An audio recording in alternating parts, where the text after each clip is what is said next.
Hello everybody, Meg Burridge here. Now, if you are watching this, the chances are you just got started with Kajabi, or perhaps you feel like you need to brush up a little bit. That's absolutely okay.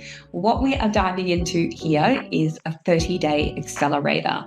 And I decided the best way to help you guys with setting up a Kajabi account was to go and sign up for a brand new Kajabi account myself, so that together we can do that setup over the next 30 days. So let me share my screen for a second and we will jump into it. So I have literally just signed up for the $69 kickoff plan. It's like their light version. And this is the screen that I'm greeted with after I put in a few of those preliminary details, like my business address. Now, it gives you the option here to just dive straight in and create a product, build your first page, all the things you can do. Have a look at the Kajabi University, go and do death by PowerPoint and help documents and all that stuff.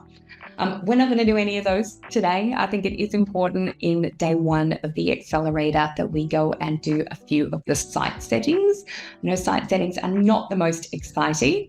I'm just going to click here to take me to the dashboard. All right, guys, so this is what it's going to look like if you jump into the site settings down here in the bottom left. Now, I know settings do not sound particularly exciting, but it's really important that you get a few of these site settings in before you get too far into building out your Kajabi site.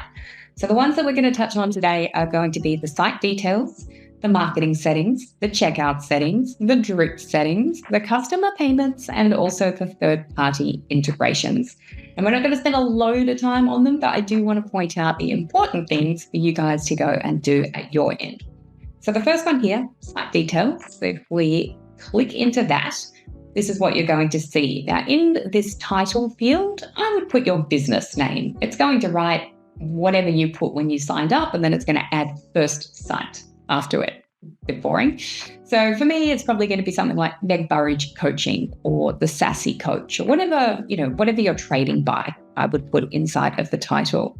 Now, the subdomain is what's going to be used on your website until you connect a custom domain. So if you've gone and registered a domain somewhere like GoDaddy, you would connect your custom domain to this account. But until you get around to that, Kajabi have given you a subdomain to use, which means anytime somebody visits a website page on your site, it's going to have this .mykajabi in the URL. Okay, once you connect a custom domain to Kajabi, that will disappear. Now, I probably encourage you, I think it's good practice to have your subdomain match up to what your custom domain is going to be. So if I was going to connect later, megburridge.com, then I'd probably want the subdomain to be megburridge.mykajabi.com. Okay, so that they're very similar. If you are going to change the subdomain, do it right at the beginning before you start sharing your links, because if you come back in later, if you've already got your subdomain links out there in the world, and then you decide later on to come in and change this to something else, all those links that you shared out there in the world are not going to work anymore. So decide right at the beginning what you think your subdomain should be until that custom domain gets connected. Support email, put something in there that's going to print on things like receipts that get sent from the Kajabi system. Okay, so we need to be able to contact you if you've got any questions. The support phone number is optional. With the language, it will change things like certain bits of text inside of the checkout for people who are looking to purchase your course. So if you're selling mostly to German speakers, I would probably put language German, okay? So that, where possible, things will show up in German rather than in English. Text direction, you can leave just as is unless you're doing something different than left to right. There's a drop down there. It's not being particularly responsive at the moment, but the drop down, there you go, left to right or right to left. And then the default currency, what would you like your account to report in? So are you going to be selling most of your offers in US dollars, in which case you would put US dollars there? Now, I'm pretty sure, just click that button, drop down, start happening. So if you're clicking that and no currency is coming up, that's because you don't yet have a payment gateway connected. You haven't connected Stripe or PayPal, one of the others. So until you do that, you're probably going to find that you can't set a currency there. So you'll need to come back and do that later on. Okay, down here we get into the homepage section. Now we are going to revisit this homepage section over the next 30 days, but for now, if somebody was to go to your subdomain up here subdomain, what would you want to show as the homepage on your website? Now, if you haven't yet built any pages and you don't really want people to see anything because it's all like under construction, then here I would probably just choose show the library. And then if somebody tries to go to your custom domain or your subdomain, until you've got a page finished and published and set in here, people will just be directed to the login screen. Okay, they're just going to be prompted to sign in, which is, it's not bad. It's kind of like the equivalent of a coming soon, but we will do a coming soon page as a part of the 30 days. All right, but for the time being, you're a bit panicked that people are going to find your half done or not even started website, I would just set it to show the library. Okay, then we get down into this branding section. Now, if you upload a logo here, you'll be able to pull it through onto any of the website pages that you're setting up. If you don't put it in here, you're going to have to upload it to every page where you would like your logo to show in the header. It's a good idea to put a logo here. The favicon is the little square icon. You can see it on my screen right at the top next to the tabs. So next to these Kajabi tabs, we see the Kajabi logo. Now, when people are viewing your website, if you haven't put a favicon in, the Kajabi logo is going to come up when people are looking at your website. Okay, it's an easy way for us to tell the beginners is when the Kajabi icon logo is still there when we're viewing somebody's website. You don't want Kajabi's logo there, you want yours. So if you've got a square version of your logo, or if you create one, pop that in here. Now it does say 32 by 32 pixels. As long as it's square, it's going to be fine. Okay, so I think Canva, the smallest you can do is 100 by 100. Absolutely fine. Okay, so just make sure it's square and put it in there. Right, then we get down to the colors. If you do not want to be looking up your hex colors every time you're trying to make a change on a page or in your emails or inside of a product, please come into this color palette section, click on these colors that Kajabi have here, and put your colors in their place. Now, you can always, once you put all your colors in, any of the colors down here that are standard Kajabi colors that you are not planning to use, I would just change them to white, which is just 6Fs, F. If you ever need to, you can always come back and click this reset to default palette, and it's going to go back to looking exactly like this. Okay, so you can't break it. Maybe if you change your mind later on your brand palette, absolutely fine, but it will save you a lot of time to have your colors in here. All right, now we've got this instructor section. If you put your headshot in here, not your whole head, but your headshot, and then your name and your title and bio, and this is the information that gets pulled through into your course product if you add an instructor block to your course. Okay, now you can add it inside of the course directly. It saves you a little bit of time if you've got it preloaded here. Now, page scripts we're not going to use right now, but chances are you will use them down the track. Like if you would like to integrate your Kajabi account with something like Facebook ads, Meta ads these days, or maybe Google Analytics or Deadline Funnel, or there's a whole lot of other things that you perhaps are going to want to integrate with down the track. You'll be given a little bit of script, and they'll ask you to go and put that script into your header page scripts area, which would be right here. Okay, we can leave it blank for the time being. And then we've got SEO and social sharing. Now, good idea to update this. This is the information that's going to pull through when your domain gets shared somewhere like Facebook or LinkedIn. Okay, what image do you want to come up to represent your website? And what title do you want to come up? And what little blurb that explains what your website is all about. Okay, so they're the key things I would look for in the site details area of your site settings. This is definitely one of the bigger ones to tick off. So once you've done this, feel proud of yourselves. Next ones are not quite as involved. All right, so we're going to click on over here into the second one, Marketing Settings tab. So that is this one right here. Now, when you first set up your Kajabi account, you would have been prompted to put a business address, and that address pulls through to here. So this is the information that is going to be showing in the footer anytime you send out an email from your Kajabi system. You could have it be a post office box if you wanted to. And then as we come down here, we've got the company logo. Now, if you put a logo here and you've got suggested dimensions there, when you are creating emails, marketing emails from your account later on, you have the option to add a logo block to the top of your marketing emails. And if you've put a logo here and you add the logo block into your marketing emails, it will pull through from here. And you can decide over in the email how wide or like how big you want the logo to display. So again, saves you a bit of time to have the logo preloaded here. It means that you don't have to go and load it into every single email that you send out of the Kajabi system. Right, then we get down here to email settings. Now, right now, you can see here we've got Kajabi's little weird Kajabi mail thing showing in the email address. Until you connect a custom domain to your Kajabi account, your emails, marketing emails sent out of the Kajabi site are going to send from this marketing, from this Kajabi mail email address. You won't be able to have emails go out from the Kajabi account looking like they were sent from meg@megburridge.com unless megburridge.com, the domain, has been connected to this account. So it's a really good idea to change or update this area so that emails are sent from your custom email domain rather than from the Kajabi mail. It will improve the deliverability of your emails so that more emails land in people's inboxes rather than in spam. But you can't do it until you've first connected a custom domain. So if we come back over here, a custom domain gets connected in here. We're not going to do that today. It's a very, very quick process, the way that Kajabi have it now set up. A few prompts to follow and it will be done.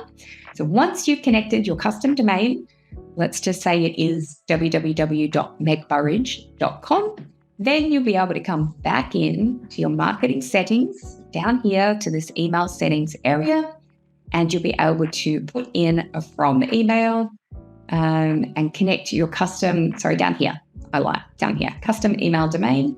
You'll be able to come down here when it updates for me and set up custom email domain. Now, the custom email domain that you are setting up needs to match the custom domain that you connected to your account. So if you connected megburridge.com as the custom domain for your website, then the email that you're setting up needs to be something at megburridge.com. Okay, they need to match. You couldn't have custom domain megburridge.com connected to the account and then set up a custom email that is, help at thesassycoach.com because they don't match. Okay, so your custom domain that you're connecting to the account and the custom email that you're setting up, they need to be associated with the same domain, and the custom domain needs to be connected first before you can come in and set up your custom email domain. It's a bit to get your head around. If you get stuck, just reach out. We can chat about it again at length. Okay, now we get down here to email sequence defaults. And this is just saying, okay, when you set up a marketing email sequence in your Kajabi account, what time of day do you want the emails to send? So have a think about your audience. When are they most likely to be reading emails and what time zone are they on? And specify those two things in here. Okay, 2 down, 3 or 4 to go. All right, what we're getting into now. Okay, so here we are back on the settings dashboard. The one that we're going to go into next is your checkout settings. Now, this one's going to make more sense as we get further into this 30-day accelerator, but I just wanted to bring this to your attention. Now, if people are going to purchase one of your offers, like say your course, do you want those people to be automatically added as a subscriber on your email list? Or do you want to give them the option to become a subscriber on your email list? Now, it's up to you.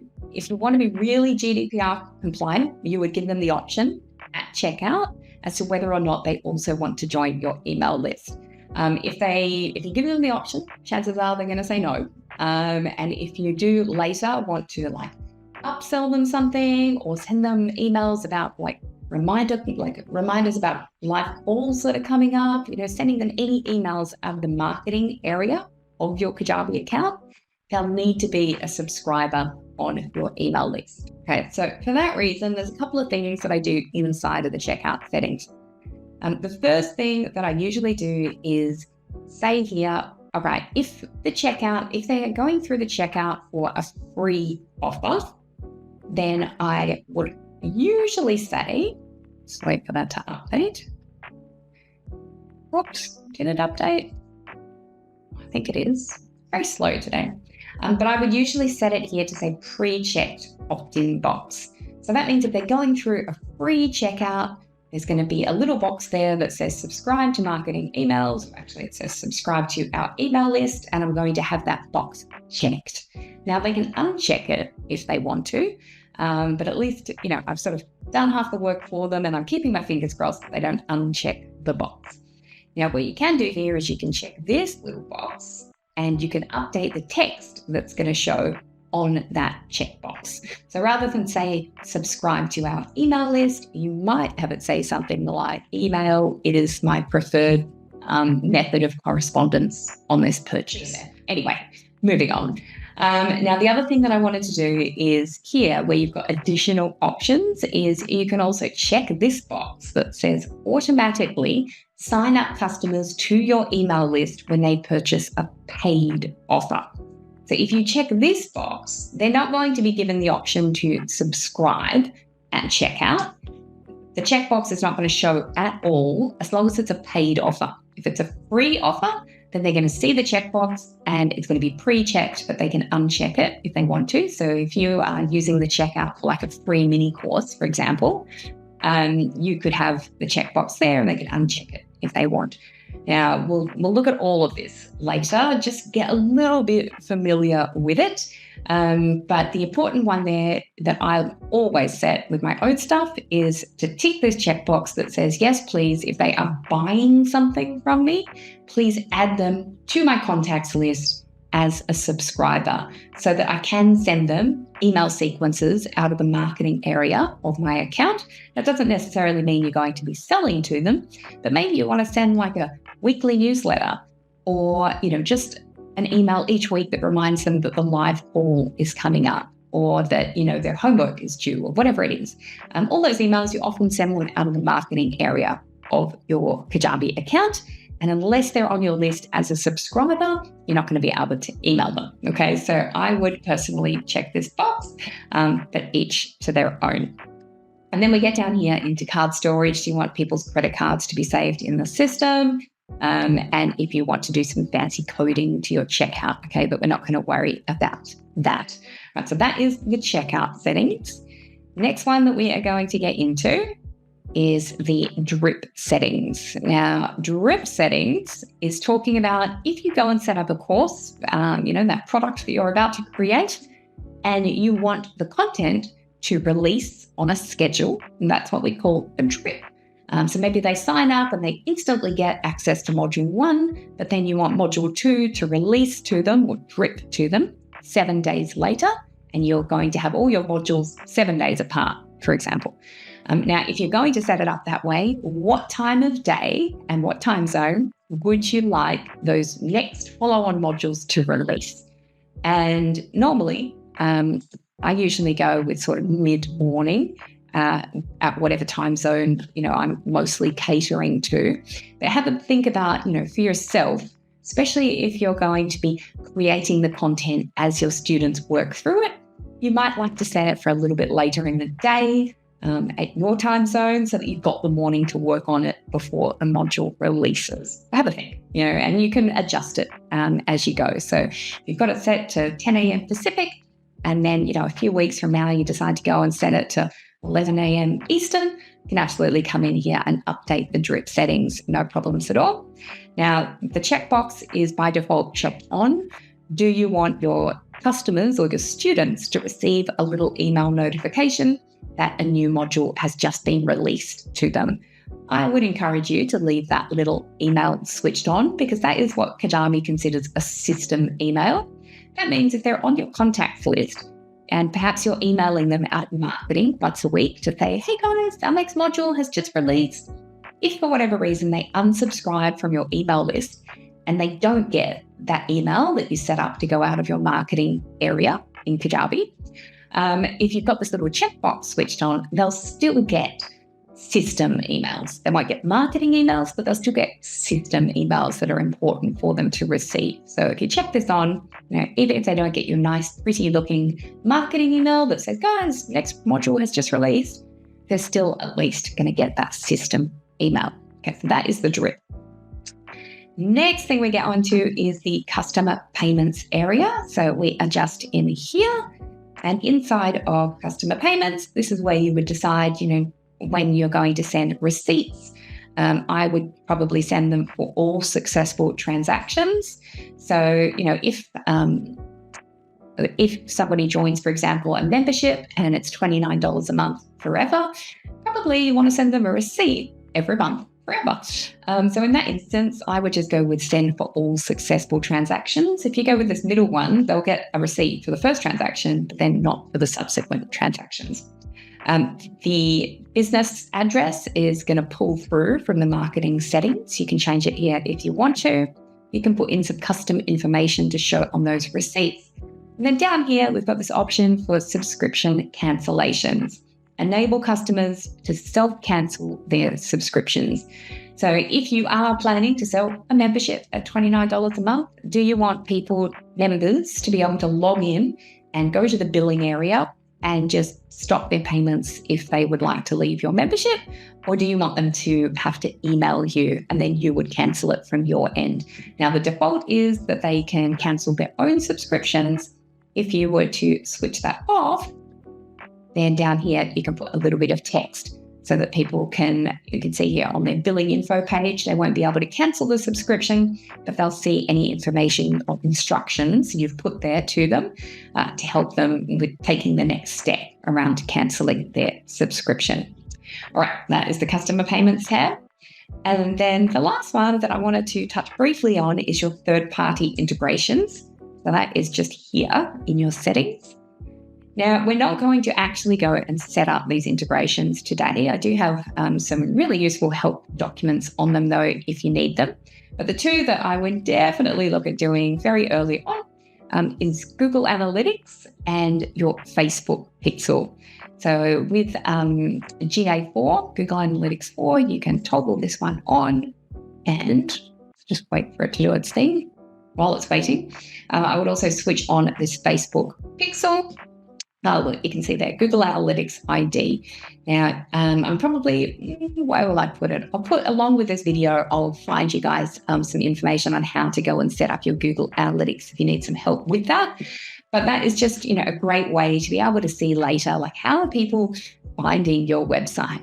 What sort of device are they viewing your website on? Which pages do they view when they come to your website? All of that information is available to you through Google Analytics if you have integrated a Google Analytics ID, and it's free to set up.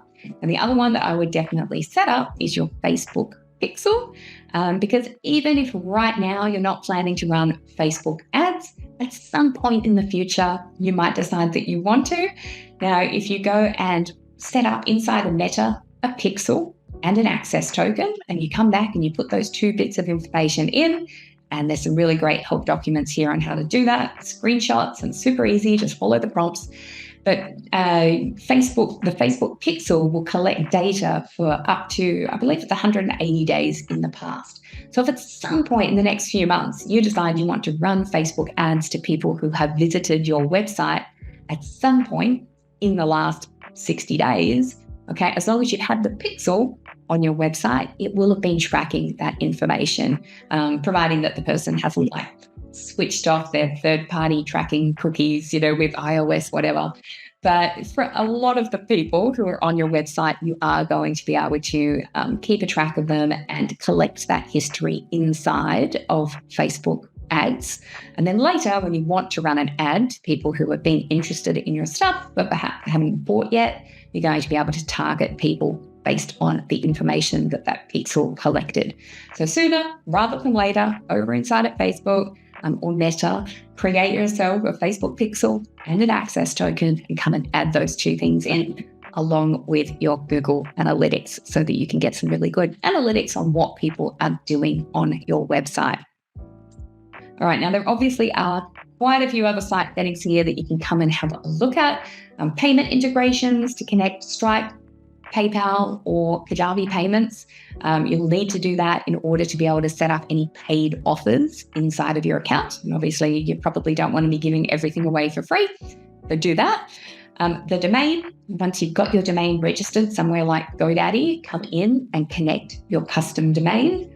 And a few other little bits and pieces here that you can have a look through at your leisure, okay? But the ones that we went through today are those key ones that I would highly encourage you to go and do before you get further into this 30-day accelerator that we are getting busy with right now. All right, guys. So that is it for me today. I will be back with part 2 of our 30-day accelerator, and we are going to be looking at setting up a coming soon page. And also we're going to be diving into things like forms and emails.